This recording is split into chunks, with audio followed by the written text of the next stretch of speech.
Very good evening. Leading this bulletin, the arrival last night of the Indonesian President Susilo Bambang Yudhoyono will now also raise the profile of the second Pacific Islands Development Forum.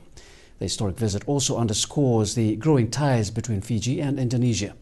President Yudhoyono will be delivering the keynote speech once the second PIDF summit gets underway in Denarau later this evening. Shores by one of Asia's economic superpowers. The arrival late last night of Indonesian President Susilo Bambang Yudhoyono also ushers in a new era for the country.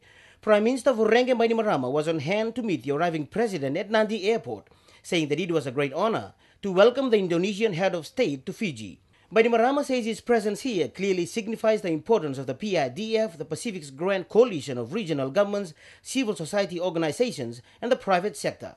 Bainimarama also saying in a statement that Indonesia, a nation of more than 250 million people spread across nearly 13,500 islands, is one of the Pacific's most important development partners. The Indonesian head of state was accorded a 100-man Guard of Honor by the Republic of Fiji military forces and the Fiji naval forces upon his arrival at Nadi Airport.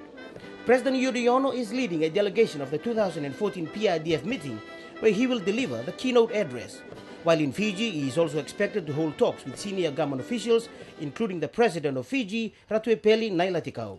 The second PIDF summit will also include high-level participants from 12 Pacific Island governments, as well as observers from nations such as Morocco, Venezuela, Israel, Singapore, Kazakhstan, Kuwait, and Georgia.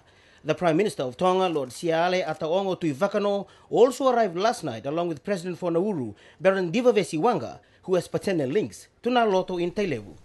Apisalome Rambo, Fiji 1 News. And later today, government hosted the Indonesian president to an official state lunch. President Ratuepeli Nailatikau says this also represents a very special moment for the Fijian government's 2014 calendar. He says that as one of the most progressive economies in the world, it was an immeasurable honor to the people of Fiji to host their head of state.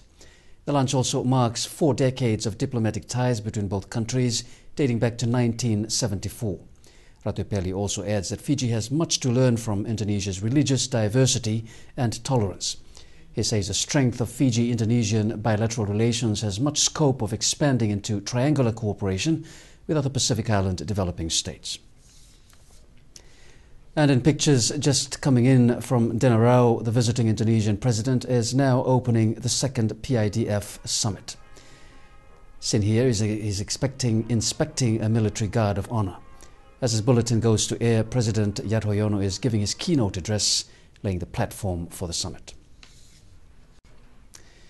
The Fijian government has received a new vehicle from the Turkish International Cooperation and Development Agency, or TICA. This comes on the eve of the second Pacific Island Development Forum Summit, which officially starts tomorrow. Acknowledging the donation on behalf of the PIDF and the Pacific, the acting permanent secretary for the Ministry of Foreign Affairs, Lithia Mui, said this reflects comradeship and development cooperation to not just Fiji, but to the entire region through the PIDF. TICA believes their cooperation with the PIDF would go a long way.